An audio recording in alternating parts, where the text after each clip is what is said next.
You ever put your heart and soul into something, only for one miserable person to tear it all down? That was me on the 4th of July.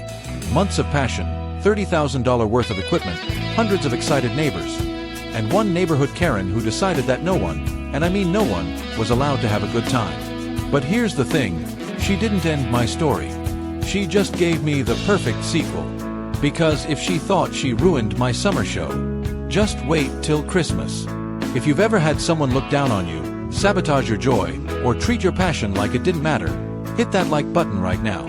Because today's story, it's not just revenge, it's artistic justice. After losing someone I loved early last year, my whole outlook on life changed. When you face real loss, you stop waiting for permission to live. So, I picked up a hobby I'd always dreamed about, laser shows. Yup, those stunning beams of light that dance across the sky at concerts and festivals? I wanted to make those. And it wasn't just a distraction. It was therapy.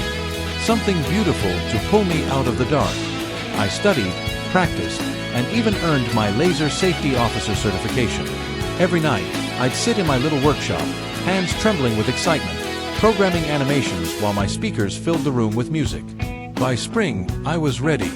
I wanted to share that magic with my community, our tight-knit Tennessee neighborhood that feels more like one big family. So I thought, why not do a laser show for the 4th of July block party? A little patriotic fun. Nothing fancy.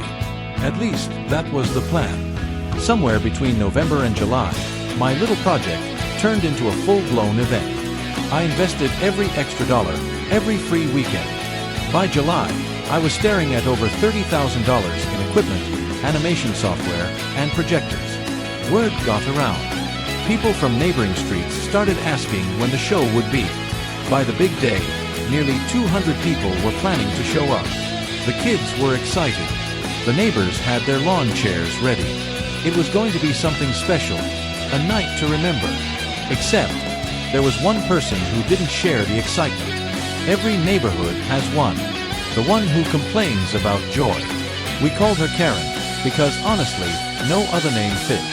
She was a transplant from California, and since the day she arrived, she treated the rest of us like uncivilized country bumpkins. She'd yell at kids for being too loud. She'd scold parents for letting dogs off leashes.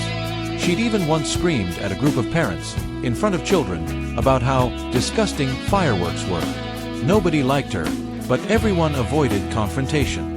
That night, though, she had her eyes set on me.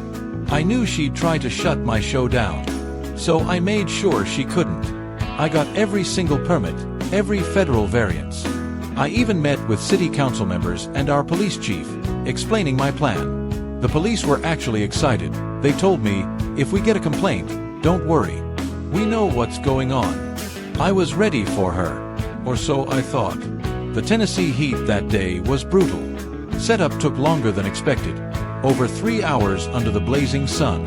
By the time everything was ready, I was drenched, exhausted, and behind schedule. The 9:30 show started at 11 o'clock. But guess what? The crowd stayed. Kids wrapped in glow sticks. Parents laughing. Everyone cheering me on as I powered up the lasers. The first beams lit the sky, red, blue, white, dancing to the beat of my music. And for a moment, I forgot everything. The loss, the exhaustion, the doubt. It was just light, sound, and joy. Then, about halfway through, red and blue lights appeared. No, not part of the show. A police car pulled up. 2 officers got out. I felt my stomach drop. They stood there for a few minutes, arms crossed, watching. Then one of them walked over and leaned toward me. "Hey man, this is awesome," he said with a grin. "Can you just turn the music down a little?" I laughed in relief. "Of course. Thanks for being cool about it." But 5 minutes later, they came back. Their smiles were gone. "How much longer do you have?" one asked. "About 20 minutes," I said. He sighed. "I'm supposed to shut you down." There it was. The hammer. Apparently, one resident had complained about noise. Even after I turned it down, I didn't need to ask who it was. I just pointed toward her house. The officer nodded. "Yeah, Thought so. The crowd booed softly as I shut everything off. All that effort, 600 hours, months of work, gone in a blink. My masterpiece, unfinished. That night, as I packed up my gear, a dull anger sat in my chest like a stone. Not the explosive kind, the quiet kind that festers. Later, I found out her adult son had gone online and started bad-mouthing me in the neighborhood group, calling me selfish, loud, and irresponsible. Funny thing is, I had every permit, every law on my side. But logic doesn't stop people like her. Still, I wasn't going to be that guy, the one who starts a fight on Facebook. No, I was going to do something better. A few days later, I was sitting in my home studio, my second passion, tinkering with a new track. Music production had always been my safe space. So I started writing a funny little song about the whole ordeal, just to vent. Something my neighbors could laugh about. It was petty. It was childish. It was perfect. I decided to experiment with AI for the first time, just to see what it could do. And when it spit out the result, I nearly fell out of my chair. It was amazing. It took my sarcastic little tune and turned it into a full-blown anthem. That's when it hit me, the idea that made me grin like a mad scientist. What if I made her the star of my next laser show? I reworked the song, gave it a Christmas theme, added a cheerful beat and jingle bells to mask the roast hidden in the lyrics. And then I started programming a brand new laser animation show around it. But this time, it wouldn't be one night only. Oh no, it would run every Friday and Saturday night, between Thanksgiving and New Year's. Every half hour. That's 12 shows a weekend. For 6 weeks straight. That's 72 performances. And where would it be? Right in my front yard. I even bought an FM transmitter, so the music could play through people's car radios. Quietly, legally, and beautifully. No noise complaints this time. No shutdowns. Just a synchronized laser show and a catchy Christmas tune, featuring a green-faced cartoon called The Grinch Next Door. Thanksgiving night came. The first show launched.